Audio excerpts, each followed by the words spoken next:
Ya, bismillahirrahmanirrahim. Assalamualaikum warahmatullahi wabarakatuh. Bapak dan Ibu, teman-teman yang saat ini menyaksikan channel saya Laude Ahmad ya. Jumpa lagi dengan saya ya pada pembahasan ringkas tentang topik-topik tertentu ya.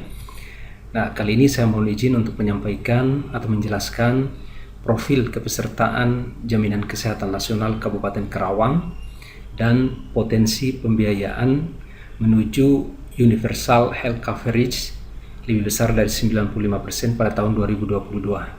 Saya akan menjelaskan satu persatu ya. Nah, saya awali dari penduduk Kabupaten Karawang yang saat ini jumlahnya sebesar 2.361.019 jiwa.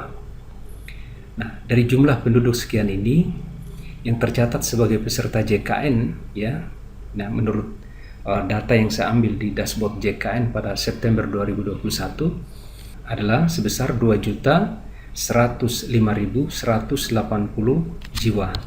Nah, atau sekitar 89,16%. Nah, ini berarti masih ada penduduk sebesar 10,84% yang belum menjadi peserta JKN. Nah, yang sudah menjadi peserta JKN sebesar 89,16% ini terbagi dalam beberapa segmen kepesertaan ya. Mulai dari segmen kepesertaan PBI APBN, jadi penerima bantuan iuran dengan sumber anggaran dari APBN. Jumlah pesertanya sebesar 960.147 jiwa.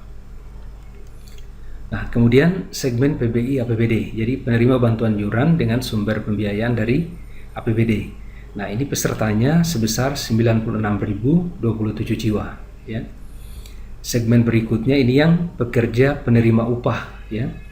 Jumlahnya 658.125 jiwa. Ya. Kemudian segmen PBPU ya, pekerja bukan penerima upah. Ini sering disebut juga dengan peserta mandiri ya. Jumlahnya sebesar 368.487 jiwa. Dan segmen terakhir ini adalah bukan pekerja.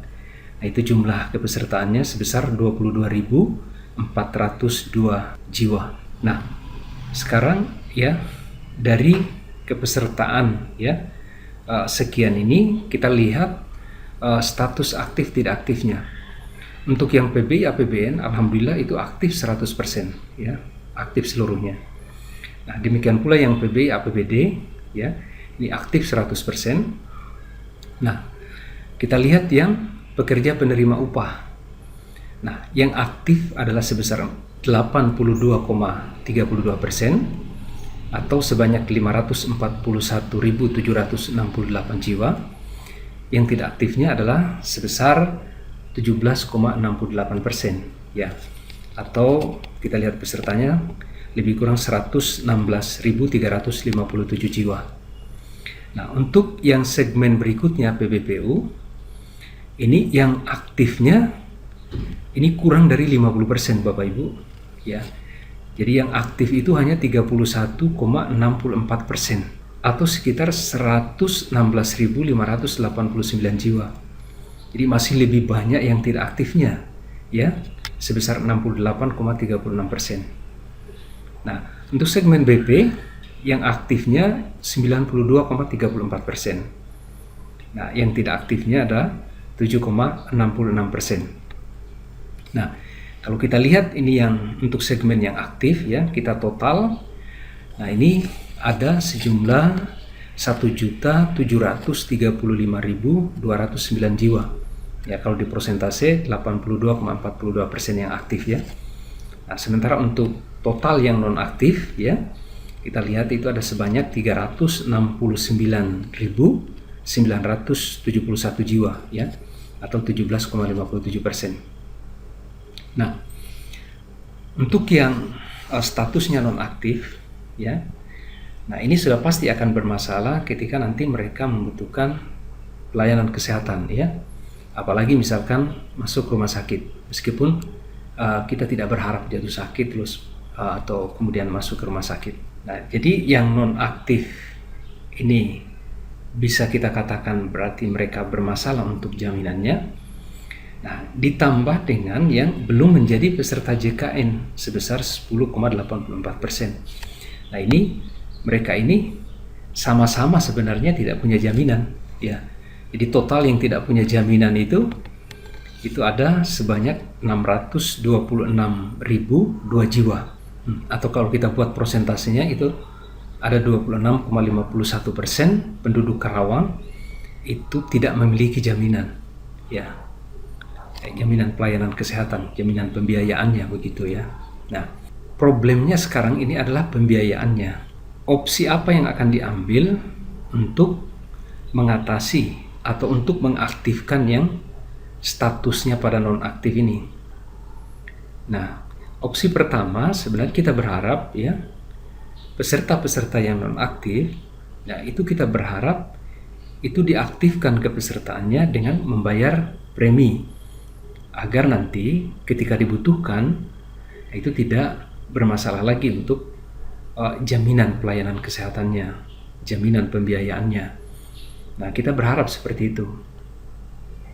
Nah, jadi mereka-mereka yang tidak masuk dalam kategori keluarga miskin, nah itu kita berharap agar secepatnya mereka mengaktifkan kepesertaan JKN mereka, kepesertaan BPJS kesehatan mereka gitu.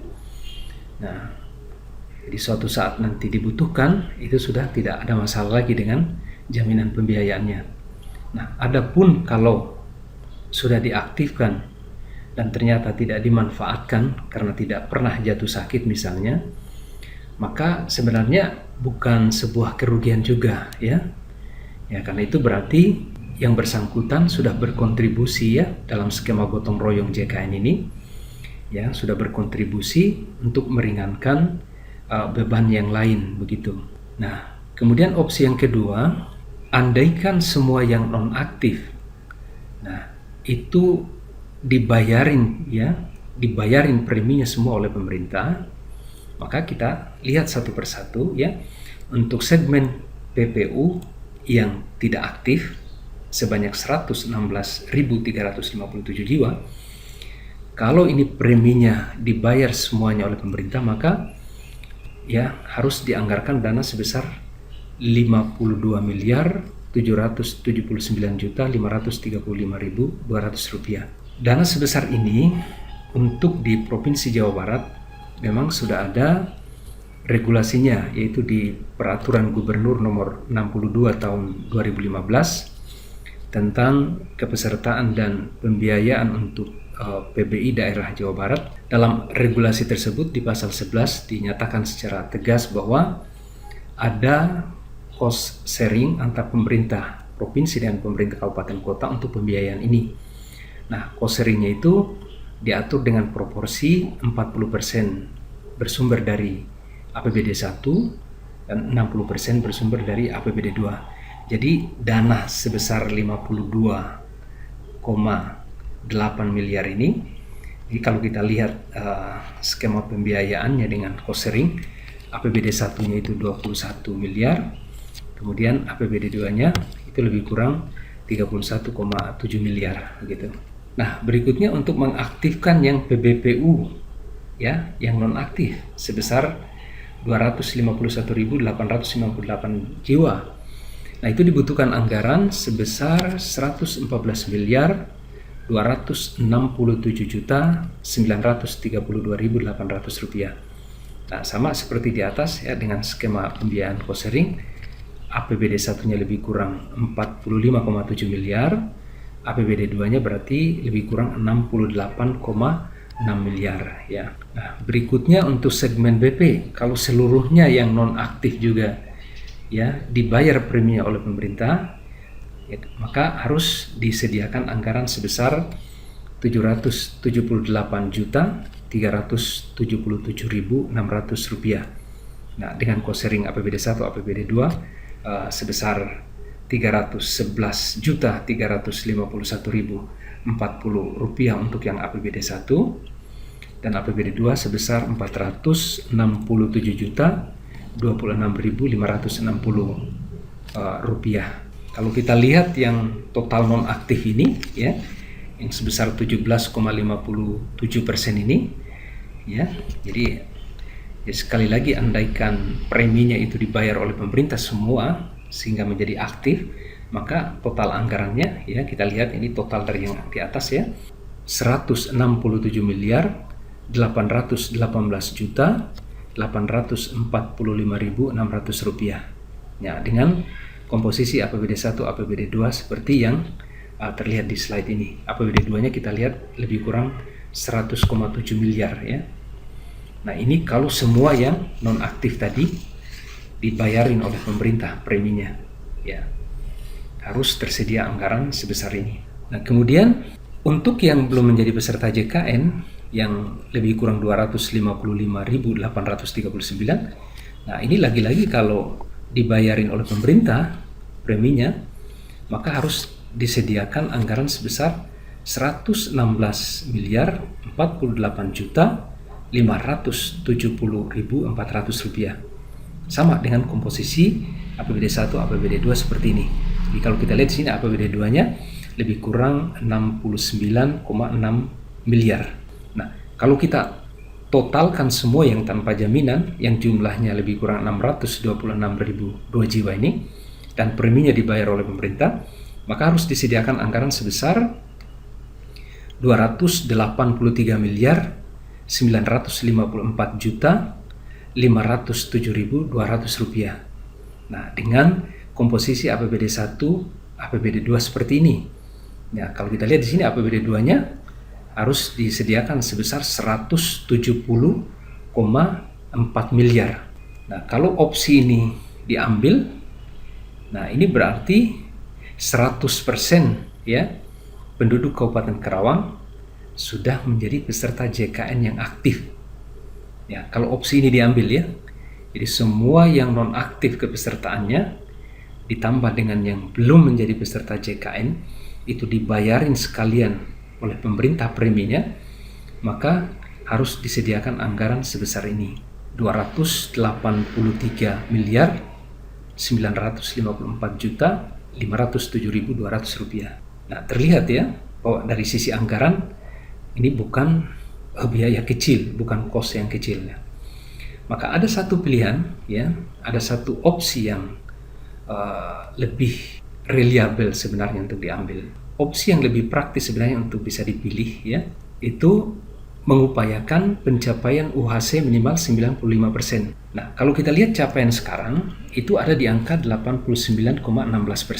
Nah, sekarang untuk mencapai UHC 95%, berarti penduduk yang terdaftar menjadi peserta JKN itu harus ada sebanyak 2.242.968 jiwa. Ini untuk mencapai UHC minimal 95%. Nah, sementara yang sudah tercatat sebagai peserta adalah sebesar 2.105.180 jiwa. Jadi ada selisih sebesar 118.050 jiwa. Nah, ini harus ditambahkan sebanyak ini, sebanyak lebih kurang 118.050 jiwa ini, agar kepesertaan JKN di Kabupaten Karawang ini menjadi 95% atau mencapai UHC. Nah, untuk menambahkan yang 118.050 jiwa, ini dibutuhkan anggaran sebesar 53 miliar 547 juta 480.000 rupiah. Nah, dengan komposisi APBD 1, APBD 2 seperti ini. Kita lihat APBD 2-nya ini ada di angka 32 miliar 128 juta 488.000. Nah, dana APBD sebesar 32,1 miliar ini ya, ini di luar anggaran premi yang saat ini sedang berjalan atau beberapa tahun terakhir ini berjalan gitu. Nah, maka sekarang kita lihat total kebutuhan pembiayaan untuk mencapai UHC yang minimal 95% tadi ya. Yang pertama itu adalah kebutuhan untuk mendaftarkan yang tadi, yang selisih tadi itu. Ini yang selisih sebesar 118.050 jiwa menjadi PBI APBD ini.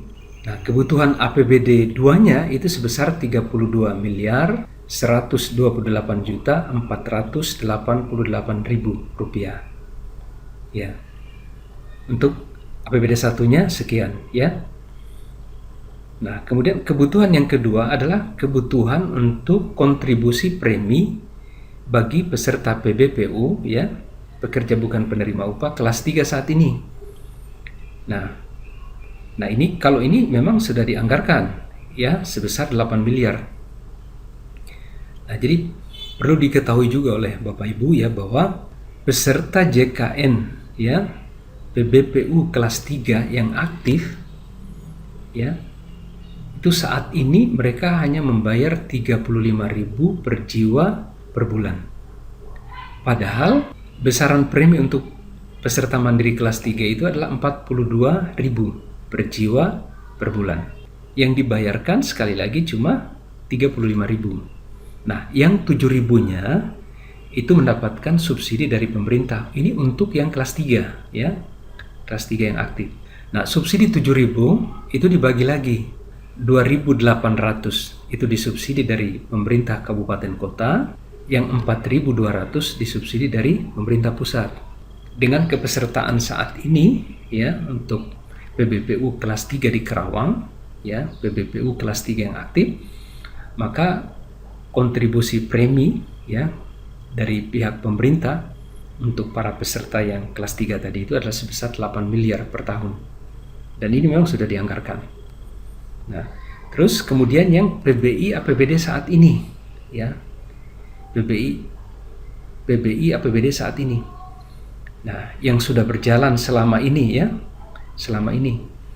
Nah, itu memang sudah dianggarkan sebesar 26 miliar 134 juta 708.320 untuk APBD 2-nya.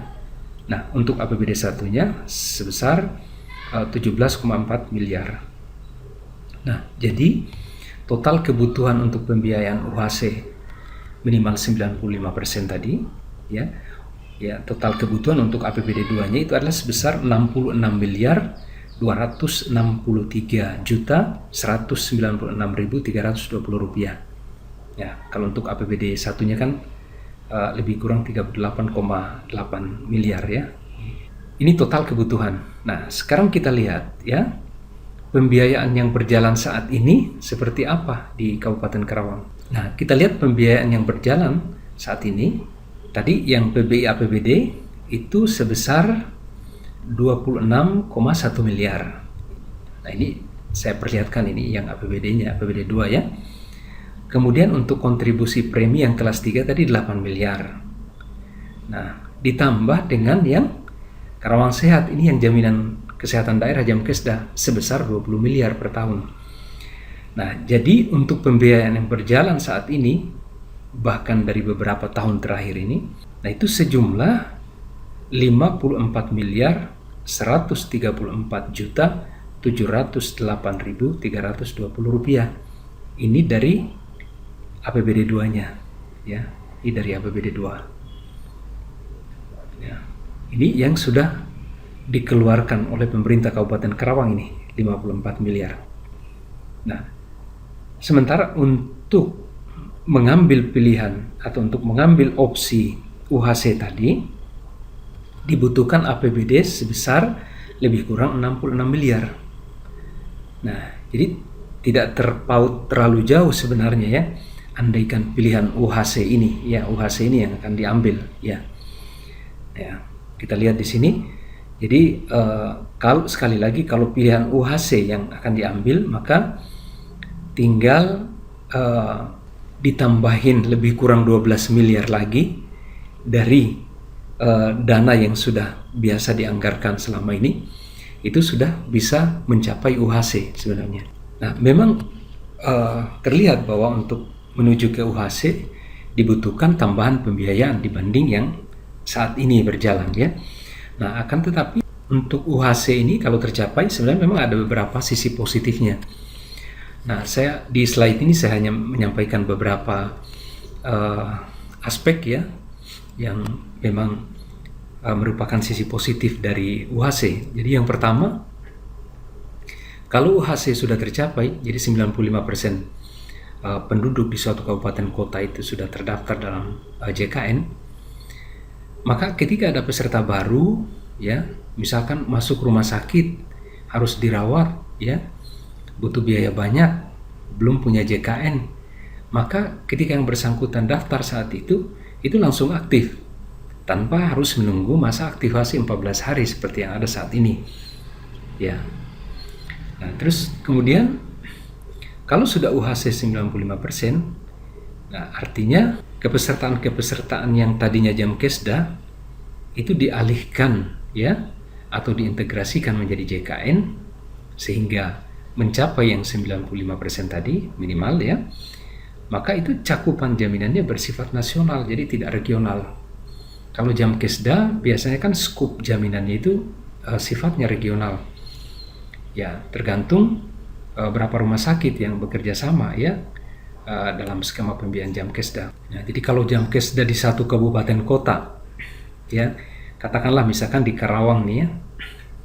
Nah, peserta Jamkesda Karawang kalau suatu saat mengunjungi keluarganya di Jawa Timur misalnya, terus katakanlah jatuh sakit harus berobat di rumah sakit di sana, maka kepesertaan Jamkesda yang di Karawangnya itu tidak bisa digunakan di Jawa Timur. Nah, berbeda kalau kepesertaannya sudah dialihkan menjadi JKN, ya, di mana saja di Indonesia. Nah, selama Faskesnya sudah bekerja sama dengan BPJS, maka itu bisa memberikan jaminan pembiayaan. Nah, kemudian yang berikutnya, ya, meskipun ada tambahan anggaran untuk mencapai UHC tadi, tapi yang jelas bahwa sebenarnya ada sekian anggaran lagi yang bisa balik lagi sebenarnya ke pemerintah daerah melalui pembayaran dana kapitasi kepada Fasiankes primer, ya, milik pemerintah maupun milik swasta. Nah, jadi seperti puskesmas, ya, sebagai Fasiankes primer milik pemerintah. Nah, itu setiap bulan itu mendapatkan dana kapitasi. Nah, dana kapitasi itu dihitung dari total peserta JKN yang tercatat di Fasiankes itu. Jadi ada atau tidak ada pasien yang dilayani di Fasiankes itu, selama sudah ada peserta yang terdaftar di Fasiankes dimaksud, maka secara rutin setiap bulan menerima dana kapitasi dari pemerintah, dari BPJS dalam hal ini. Saya kira itu sekilas, ya, yang bisa saya jelaskan terkait dengan profil kepesertaan JKN Kabupaten Karawang dan potensi pembiayaannya untuk bisa mencapai UHC minimal 95% tadi. Lebih dan kurangnya saya mohon maaf yang sebesar-besarnya. Billahi taufiq wal hidayah. Assalamualaikum warahmatullahi wabarakatuh.